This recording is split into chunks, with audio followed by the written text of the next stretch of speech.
এক চাচা বুট দেওয়ার পর বাইরে এসে পুলিং এজেন্টকে জিজ্ঞেস করলেন, বেটা তোমার চাচি কি বুট দিয়ে চলে গেছেন? পুলিং এজেন্ট লিস্ট চেক করে বলল, হ্যাঁ চাচা, চাচি বুট দিয়ে চলে গেছেন।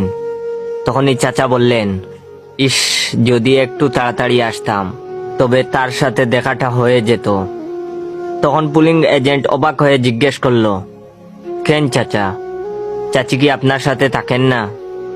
চাচা বললেন, বেটা আজ 9 বছর হয়ে গেছে তোমার চাচি মারা গেছেন, কিন্তু প্রতি বছরই বুটের সময় এসে বুট দিয়ে চলে যান, কিন্তু কোনোদিন আমার আর তার সাথে দেখা